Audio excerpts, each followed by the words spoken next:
Chers amis de la presse, sans plus tarder, j'invite respectueusement les coordonnateurs de l'Alliance Fleuve Congo à bien vouloir prendre la parole pour sa communication. Sir, you welcome, please. Nous voici aujourd'hui dans la ville de Goma pour répondre aux multiples appels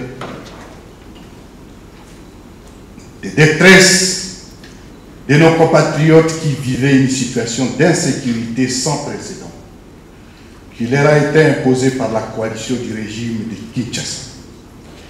Le seul agenda de l'Alliance Fleuve Congo est une République démocratique du Congo prospère, digne et vivant dans sa souveraineté territoriale.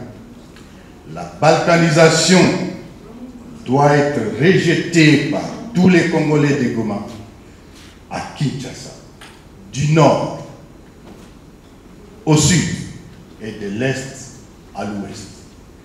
Parler de la balkanisation, c'est de la propagande et la manipulation du même régime que nous combattons. Nous sommes Congolais. Et les Congolais sont condamnés à s'opposer à la mauvaise gouvernance, aux violations des droits de l'homme, à toute colonisation et à toutes les négations.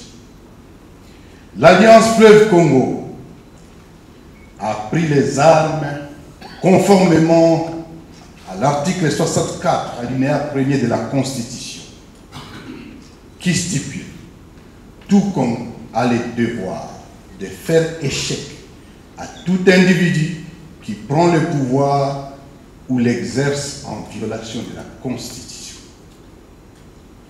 Nous avons trouvé une ville meurtrie, la ville de Goma, traumatisée, apeurée, et une situation chaotique occasionnée des années durant par les fouillards, les pillards du régime illégitime et incompétent de M. Tshilombo. Avant de prendre la poudre d'escarpette, ils ont tué le général-major Chirimwani Peter, alors gouverneur militaire. Ils ont coupé l'eau et l'électricité. Ils ont privé la population de Goma de tout accès à l'Internet et à haute communication. C'est la méthode criminelle du régime de Kinshasa et ils revendiquent. Jusqu'hier, ils revendiquaient encore qu'ils ont coupé l'électricité et qu'ils ont coupé l'eau dans Goma. Pour relancer la vie socio-économique dans la ville, nous venons de mettre en place des teams chargés de relever les défis ci-après.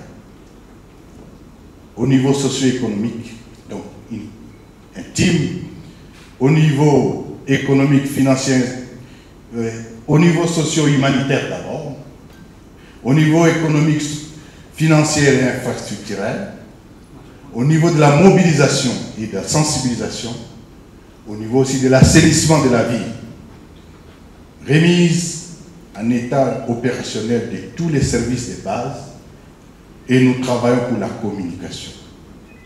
À cet effet, dans les 48 heures, et de bonnes nouvelles commencent néanmoins à tomber, nous lançons les travaux d'assainissement de la ville. On doit relancer les activités économiques et pour cela nous demandons à tous les gomatriciens de rentrer, que chacun va dans ses occupations normales. Nous sommes des Congolais. Nous ne sommes pas ce qu'eux prétendent de nous. Nous sommes ce que nous vous disons. Nous allons relancer les activités scolaires et académiques. Il va falloir rétablir, et c'est en urgence, la desserte en eau. Et dans les 24 heures, toute la situation sera totalement maîtrisée. Si bien qu'aujourd'hui déjà, une grande partie de la ville est déjà desserte en eau.